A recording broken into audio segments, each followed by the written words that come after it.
अच्छा तो ऐसे कर रही है, कर ले। नमस्कार, मैं प्रतिभा शर्मा हरियाणा से। लगातार आप लोग मेरे वीडियोस देखते रहते हैं, लेकिन क्या आपको पता है कि आज सेक्टर 14 में पहुंची हूं और लगातार लोग कहते हैं जब भी किसी इलाके में जाती है वीडियो तो जरूर दिखाती है, लेकिन आखिरकार माहौल किसका है ये आम जनता से तो पूछा जाए तो वो कहीं ना कहीं उसी को लेकर आज सेक्टर में भी किसका माहौल ये जानने में आज पहुंची हूँ। अभी कार्यक्रम में समय है, लेकिन उससे पहले मैं दिखा दूं बहुत सारे लोग जो है पहुंचे हुए हैं और सभी सेक्टर 14 के हैं। लेकिन यहाँ आने के बाद सबसे पहला सवाल यही बनता है कि सेक्टर 14 की जनता इस बार किसको चाहती है, आखिरकार किसकी तरफ जो है निशाना साध रही है। तो बातचीत करने के लिए बहुत सारे लोग हैं, सभी से बातचीत करेंगे। शुरुआत जो यहाँ से कर देते हैं फर्स्ट चेयर से। क्या कुछ कहेंगे सर? नमस्कार। नमस्कार जी। सेक्टर 14 की जनता इस बार क्या चाहती है? देखिए, बात सेक्टर 14 की नहीं है, बात है हिसार हल्के की, बात हरियाणा प्रदेश की। 10 साल के कुशासन से तंग है। पोर्टल की और यू टर्न की सरकार है ये। एक तो पोर्टल, कोई काम आप पोर्टल पे चले जाओ, जब सरकार को चुनते लोग हैं तो ये पोर्टल कहाँ से आया बीच में।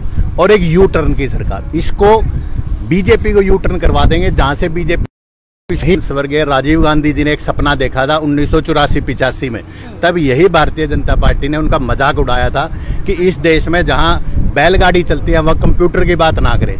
तो कांग्रेस के पदाधिकारियों से, कांग्रेस के कार्यकर्ताओं से डिजिटल इंडिया की बात ना करें। डिजिटल इंडिया बनाया था कि लोगों को सुविधाएं मिले, इसलिए नहीं बनाया था कि लोगों की रोजमर्रा की जो दिनचर्या जो थी उसको और जटिल और कठिन बनाने का काम करें। ऐसी कौन सी चीजें हैं जिससे आप लोग लगातार परेशान चल रहे हैं और आपको लगता है कि इस बार कांग्रेस आने से उसमें सुधार हो सकता है? देखिए, कांग्रेस ने हर वर्ग के लिए अपना जो घोषणा पत्र दिया है उसमें हर वर्ग के लिए सुविधाओं का पिटारा खोला। चाहे युवाओं के रोजगार के लिए जो भद्दा मजाक कौशल विकास निगम के नाम से किया गया, चाहे किसानों के लिए भद्दा मजाक मेरी फसल मेरा ब्यौरा, जो 1 एकड़ 1.5 एकड़ 2 एकड़ का जो तो जमा दूंगा। नहीं तो आपको ये बात माननी पड़ेगी कि डिजिटल इंडिया के नाम पे, मेरी फसल मेरा ब्यौरा के नाम से, कौशल विकास के नाम से, जिस तरीके से कभी आधार के नाम से, कभी परिवार पहचान पत्र। मैं पूछना चाहता हूं क्या आवश्यकता थी परिवार पहचान पत्र की, जब आधार और इतने ऑलरेडी इतने सिस्टम थे। डीबीटीएल कांग्रेस पार्टी ने लॉन्च किया था, उस डीबीटीएल को ठंडे बस्ते में डालने का काम किया। जीएसटी कांग्रेस पार्टी उसका एक सुविधाजनक सरल एक लेके आई थी, उसको उलझाकर गब्बर सिंह टैक्स में बदलने का काम किया। कितने ही ऐसे अनेक ऐसे उदाहरण हैं जहां पर भारतीय जनता पार्टी ने आम की, किसान की, मजदूर की, दलित की, पिछड़े की, महिला की, युवा के जीवन को न केवल जटिल और कठिन अपितु मैं ये कहता हूँ दूभर करने का काम किया। चलिए, आपको बीजेपी पसंद नहीं आई, लेकिन कांग्रेस क्यों पसंद आई? पार्टियां तो और भी थी, उनके साथ आप क्यों नहीं खड़े हुए? देखिए, मैं कहता हूँ कि देश का विकास अगर किया तो कांग्रेस पार्टी ने किया। आज़ादी की लड़ाई से लेकर देश आज, हिंदुस्तान विश्व में सबसे अधिक डॉक्टर पैदा कर रहा है, हिंदुस्तान विश्व में सबसे अधिक इंजीनियर पैदा कर रहा है, हिंदुस्तान विश्व में सबसे अधिक टेक्नोक्रेट पैदा कर रहा है। वो केवल और केवल कांग्रेस पार्टी की दूरगामी और इसके नेताओं की दूरगामी सोच थी, जिसकी वजह से आज कहीं ना कहीं हिंदुस्तान टेक्नोलॉजी में सिरमौर बना हुआ है। चलिए sir, thank you so much. आपसे मेरा सवाल है, आपने जो कांग्रेस का पट्टा पहना हुआ है, क्या ये दिल से आपने पहना है? आपको लगता है कि कांग्रेस जो है इस बार हरियाणा प्रदेश में सरकार बना पाएगी? ऐसा है, ये दिल से ही पहना जाता है, दिल के अलावा कोई काम नहीं होता। बात रहेगी कांग्रेस के ऐसे भी होते हैं जो पहनकर बैठते जरूर है, लेकिन वो साइलेंट वोट नाम की चीज नहीं नजर आती है। ये दिल से ही पहना जाता है, दिखावे के लिए नहीं पहना। जहाँ तक बात करते हो आप कांग्रेस की सरकार की, हरियाणा का वोटर एक अजीब किस्म का वोटर है, पूरे इंडिया में आपको कहीं नहीं मिलेगा। हरियाणा का वोटर सरकार को हराने के लिए वोट डालता है, ना कि किसी को जिताने के लिए। और किसको डालेगा?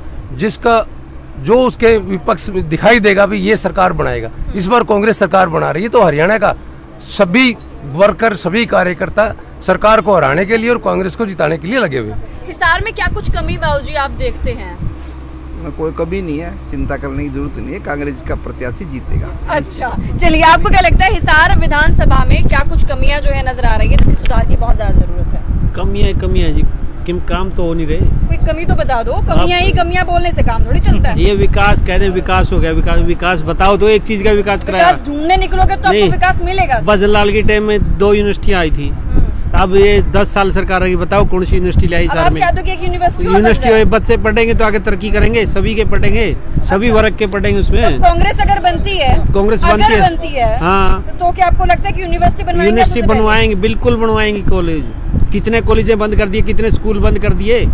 कम से कम हर जिले के लिए 102, 5, 10, 15 स्कूल बंद हो चुके हैं। चलिए, तो ये वाली डिमांड, ये डिमांड, बच्चे नहीं पढ़ेंगे तो आगे विकास कैसे होगा जी। ये विकास बंद कर। आपने शहर की बात करी, मैं कहता हूँ शहरी मंत्री थे हिसार के एमएलए, प्रॉपर्टी आईडी में इतनी एसआईटी की जांच हुई, इतनी कमेटियां हुई, सबने माना कि प्रॉपर्टी आईडी का जो ये ड्रामा रचा गया ये त्रुटिपूर्ण था और इसमें फुल करप्शन हुई। मैं पूछना चाहता हूँ हिसार के विधायक से, क्या फैसला किया उन्होंने, क्या एक्शन लिया? बल्कि ये कहा गया प्रॉपर्टी आईडी में गलतियां उन्होंने करी, कहा यह गया कि आप जाके ठीक करवाओ। केवल एक प्रॉपर्टी आईडी, आपने कहा हिसार में आप सीवरेज व्यवस्था का हाल देख लीजिए, 25 mm बारिश नहीं आती, उससे पहले आधा शहर डूबने को जाता है। अगर मैं आपसे सवाल करूं कि सीवरेज व्यवस्था को ठीक करने के लिए सबसे बेस्ट ऑप्शन क्या रहने वाला है, तो आप क्या जवाब देंगे? देखिए, सीवरेज व्यवस्था के लिए अब म्युनिसिपल कमेटी, कॉरपोरेशन बना दी। म्युनिसिपल कमेटी थी, नगर पालिका से परिषद और आज कॉरपोरेशन हो गया, नगर निगम हो गया। मैं कहता हूँ इंजीनियर क्या कर रहे हैं? यहाँ पर मेयर जो था भारतीय जनता पार्टी का था, यहाँ पर स्थानीय निकाय मंत्री जो था, क्या प्लानिंग लेके आए? सवाल कांग्रेस से नहीं करें, सवाल उनसे करें कि उन्होंने सीवर व्यवस्था ठीक करने के लिए क्या किया। दूसरा, जब आज स्वास्थ्य सुविधाएं की बात ले लीजिए, आप मुझे बताइए, हिसार जिले का सिविल अस्पताल है, नाम बदल दिया, महाराजा अग्रसेन जी के कर दिया, हम स्वागत करते हैं, परंतु आप मुझे बताइए MRI की सुविधा है क्या? कितने दिन में स्कैन में नंबर आता है? जहाँ तक आप शिक्षा की बात कर रहे हैं, किस तरह की शिक्षा प्रणाली को लेकर आए हैं? कहाँ है शिक्षा? बेटी बचाओ बेटी पढ़ाओ का नारा दिया, 10 साल उस नारे पे चलते रहे। मैं दावे के साथ कह सकता हूँ, बताए भारतीय जनता पार्टी के नेता कितने स्कूल बेटियों के लिए खोले, कितनी बसें बेटियों के लिए चलाने का इन्होंने काम किया? केवल और केवल नारे लगाना, केवल और केवल भ्रमित करना, भ्रम फैलाना, बहकाना भारतीय जनता पार्टी की रीति और नीति रही है। नेयत, नीति और नेतृत्व भारतीय जनता पार्टी के पास नहीं है, उसका खामियाजा हरियाणा की जनता ने 10 साल भुगत लिया, अब उसको बदलने का काम करेंगे। सोचा था कि 5 से 7 मिनट की वीडियो यहीं पर फिनिश कर दूंगी, लेकिन बातचीत जो है काफी अच्छी है, इसकी वजह से मुझे लंबा जो है लेके जाना पड़ रहा है, क्योंकि पीछे बहुत सारी महिलाएं भी, मैं चाहूंगी कि उनसे भी बात कर लूं, क्योंकि कहीं ना कहीं रीढ़ की हड्डी अगर मैंने कहूँ तो कुछ गलत नहीं होगा। मैम नमस्कार। नमस्कार। इस बार किसको लाने की तैयारी कर? मैं तो सरकार को लाने की तैयारी है। किसको? जिसका ये जो बैलेट डाला हुआ है उसी को? ये भी आ जाए, और हिसार की तरक्की चाहती हूँ मैं। हिसार की तरक्की कैसे हो सकती है? हिसार की तरक्की क्या लगता है आपको? वो तो देखते हैं, अभी तरक्की होएगी तब पता चलेगा। चलिए मैम, क्या लगता है इस बार किसको जिताने की तैयारी जो है यहाँ की महिलाओं ने और आम जनता ने कर ली है? मैं पब्लिक प्लेस पे कुछ नहीं कहना चाहती। नहीं कहना चाहती? अच्छा, वो बाद में करोगे, ये होते हैं साइलेंट वोट वाले। चलो कोई बात नहीं। मैम आप क्या कहेंगे? मेरी तरफ से पास है। नहीं, माहौल किसका बना हुआ है अपने हिसार में? मुझे तो नहीं पता कुछ भी। अभी आप यहाँ पर आई हैं, सेक्टर 14 में पहुँची हैं, माहौल किसका लग रहा है आपको? रामनिवास राडा का। राम, इस बार ये आपको एक नाम लेने में तो दिक्कत हुई थी क्या? पीछे कुछ और माज रहे हैं, दिमाग में कुछ और? ना, दिमाग की किसने, फिर आपने भी नहीं पढ़ी ना, मैं मेरे अंदर ही है वो तो अब आप क्या चाहते हो? रामनिवास राडा जी को चाहते हो? सेक्टर 14 की जो अभी जनता है, तरक्की करते हैं, आके तरक्की करेंगे कुछ। ठीक है, हाँ, वही उम्मीद पे ही है। चलिए पीछे जो और भी बहुत सारे लोग जो है मौजूद है, सभी से जो है बातचीत एक बार थोड़ा सा कर लूंगी, क्योंकि बहुत जरूरी है इन लोगों की बातें जानना, क्योंकि आपको पता है कि लगातार जब भी मैं आपको वीडियोस दिखाती हूँ तो उस वक्त आप लोग वीडियोस के दौरान सिर्फ राणा साहब का कोई भाषण सुनते हैं, या फिर आपको लगता है कि भाई सूर्यनगर गई है, चिफ कॉलोनी गई है, सेक्टर का माहौल जो है पता नहीं है। तो वो सेक्टर का माहौल जानने के लिए आज यहाँ पर पहुंची हूँ। सर आप यहाँ पर बैठे हैं तो किसके साथ आए हैं? रामनिवास राडा। पक्की बात है? पक्की बात। दिल से साथ हो कि नहीं? दिल से साथ। पहले मुझे बताइए, राणा साहब में ऐसी कौन सी खासियत है जो उन्हें आगे बढ़ाएगी? तो सारा समाज जानता है, सारा शहर जानता है। मुझे एक खासियत गिना दो आप और बताओ। कोरोना काल की देखो, कोरोना काल की देखो तो कितना बहुत ही लोग आगे आए थे ना, अकेले उनका नाम क्यों आ गया? अकेला उनका नाम आया, खुद ट्रैक्टर पे चढ़ के जो है उन्होंने किया सैनिटाइजर के लिए जो है, और हर सामाजिक कार्य के अंदर वो जाते हैं, किसी भी प्रकार का, किसी का कोई दुख दर्द हो उसके अंदर वो जाते हैं। ठीक है, हाँ, ब्याह शादी हो, किसी का समाज का कोई फंक्शन हो, किसी भी समाज के अंदर जो है ना, हर समाज के अंदर वो जाते हैं। बिहेव बहुत बढ़िया है उनका, मृदुल स्वभाव है, शरीफ आदमी है, ऐसा कैंडिडेट कोई नहीं है। कोई भी नहीं मानते? कोई भी नहीं, हाँ मानते ही नहीं। किसी से हैं टक्कर? सारे पड़ के चक्कर में, राणा साहब की टक्कर में। अच्छा। कोई टक्कर नहीं है किसी की जो ना। चलिए, इसके अलावा क्या लगता है, क्या कुछ खासियत है? दो तो उन्होंने मुझे बता दी है, उसके अलावा क्या लगता है राणा साहब में ऐसा कौन सी अच्छी बात है जो उन्हें आगे बढ़ाएगी? क्या क्या खासियत बताएं आपको? अनेक को खासियत है, अनेकों है। कितने की बताएं? मुझे आप 2 बता दीजिए, उनसे मैंने 1 पूछी थी, आप मुझे 2 बता दीजिए। वो एक तो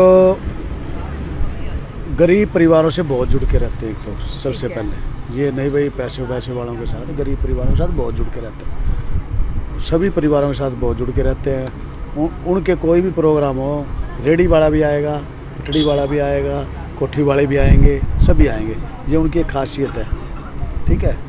और जैसे दिल्ली का गाय वगैरह को चारे डालते हैं, कीड़ियों को डालते हैं, वो दिल्ली का उनका अमूमन 8-10 हज़ार रुपये का दिल्ली का खर्चा है, जो वो गायों की सेवा करते हैं। हाँ, सोशल बहुत है।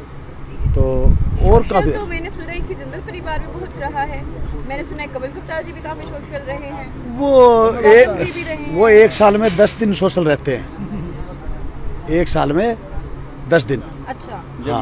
जब यहाँ आते हैं मिलते ही नहीं है यहाँ। पेरिस है, लंदन है, बॉम्बे है, गोवा है। पता है क्या, कोशिश करने वालों की हार नहीं होती, तो आपको शायद वहाँ तक जाना चाहिए था मिलने के लिए। कहाँ तक? उनके पास जिनसे आपके मुलाकात नहीं होती, पेरिस रहते हैं, वहाँ रहते हैं। कौन पेरिस रहता है? हम बहुत रहे हैं उनके साथ, पीछे रहे हैं। अच्छा, ठीक है। और उनको मैंने कहा, माँ हिसार का जो आप विधायक हो हैं, ये हिसार के लिए अच्छा नहीं है। आप विधायक, हम आपके साथ हैं, लेकिन हिसार के लिए विधायक आप अच्छे नहीं हो। ये बात बोली है आपने? हाँ, बोली हमने, साथ उनसे पूछ भी लेना चाहिए। चलिए कोई बात ठीक है। और कुछ कहना चाह रहे हैं? और तो यही कहना चाहते हैं, हमारी माता जी हैं, हमारी आदरणीय हैं, ठीक है, लेकिन अब उनकी सेवा करने की उम्र नहीं है, सेवा कराने की उम्र है, ठीक है। बातें मैंने काफी लोगों से सुन ली है। हाँ, और अब है ना वो सेवा करवाएं, ठीक है।